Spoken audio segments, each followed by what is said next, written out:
नमस्कार मित्रों। भाषा, लिपि और व्याकरण भाग 2 में आपका स्वागत है। जिन लोगों ने अगर पिछले वीडियो को नहीं देखा होगा उनके लिए मैं एक बार भाषा के बारे में संक्षिप्त में बताने का प्रयास करूंगा।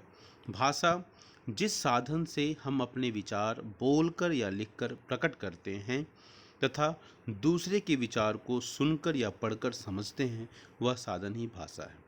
एक बार ध्यान से सुनेंगे आप।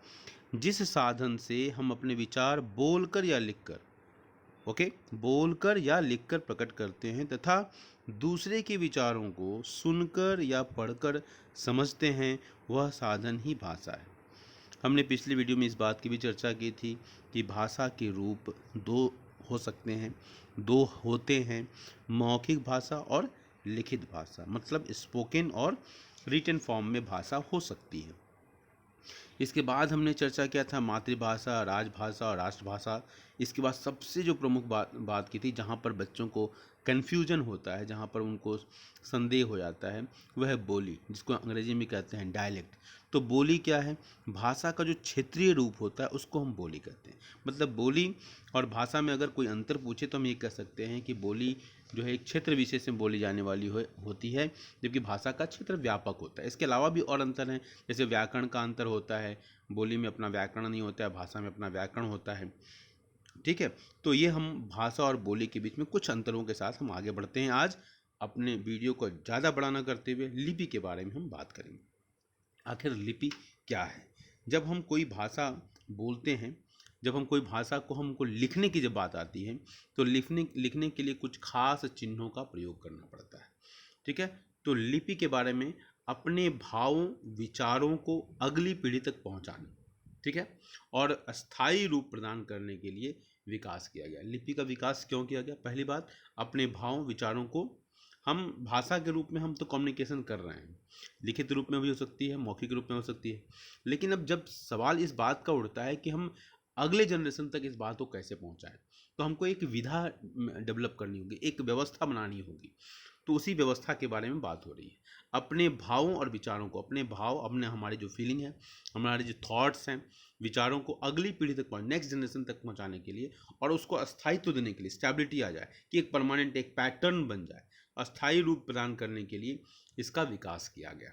ओके, तो मुझे लगता है लिपि के बारे में थोड़ा सा संचित आप समझ में आया होगा। तो क्या हम वेदों, उपनिषदों, नीति शास्त्र या पारणी के ज्ञान के बारे में जान पाते, या हमारे भारतीय संस्कृति के जो महानतम ग्रंथ हैं, जिसकी वजह से भारत को विश्व में, वेस्टर्न यूरोप के देशों में जाना जाता है, विश्व में जाना जाता है।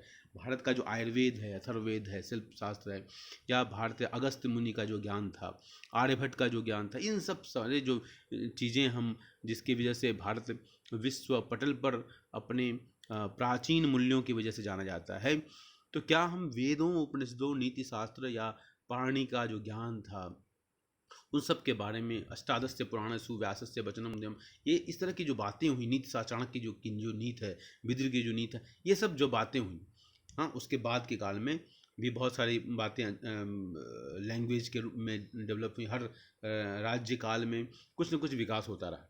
तो क्या हम वेदों, उपनिषदों, नीति शास्त्र या पाणि के ज्ञान के बारे में जान पाते हैं? आखिर हम जान पाते हैं तो कैसे जान पाते हैं?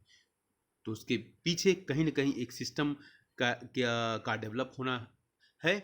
और लिपि के बारे में यही कहा जाता है कि लिपि कुछ चिन्हों के माध्यम से मौखिक भाषा को लिखित रूप देने की विधि है। एक सामान्य में हमने इसको परिभाषित करने का प्रयास किया।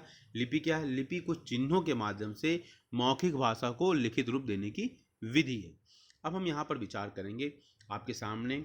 ज़्यादा अच्छा है कि हम एग्जाम्पल लेकर इस बात को समझाने का प्रयास करें कि भाषा, और आपकी तरफ बाएं तरफ लिखा हुआ है भाषा, दूसरी तरफ लिपि लिखी हुई है। अब देखिए, संस्कृत, हिंदी, मराठी, नेपाली, कोंकणी, ये भारत की भाषाएं हैं जिसको 8वीं अनुसूची में स्थान मिला हुआ है। और इन भाषाओं की लिपि एक ही है, देवनागरी लिपि है। तो आपको हमने एक साथ एक जगह इकट्ठा कर दिया है ताकि आपको कोई परेशानी नहीं हो। इसके अलावा और भी दूसरी भाषाएं, उनकी लिपि देखिए, फ्रांसीसी, अंग्रेज, जर्मन, रोमन लिपि है इनकी। ओके, इसके अलावा हम देखते हैं बंगाली, पंजाबी, उर्दू। बंगाली की लिपि बांग्ला है, पंजाबी की लिपि गुरमुखी है, और उर्दू की लिपि फारसी है।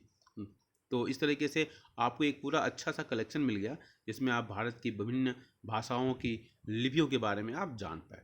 इस तरह हम एक नट सेल में अगर डिफाइन करना चाहें तो लघु रूप में हम कह सकते हैं कि लिपि क्या है, तो लिखने के ढंग को हम लिपि कहते हैं। सामान्य शब्दों में क्या कहेंगे, लिखने के ढंग को हम क्या कहेंगे, लिपि कहेंगे।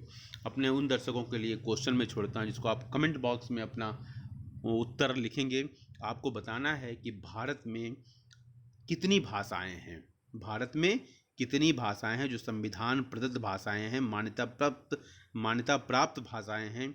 उनकी कुछ भाषाओं को हमने हिंट के रूप में बता भी दिया, लेकिन आपको बताना है कि भारतीय संविधान में कितनी भाषाएं मान्यता प्राप्त हैं, उनके नाम आप कमेंट बॉक्स में ज़रूर लिखें। ठीक है, तो आपका इस दूसरे वीडियो में हमने लिपि के रूप में के बारे में बात किया। अब हम अगले वीडियो में आएंगे, तब तक के लिए धन्यवाद।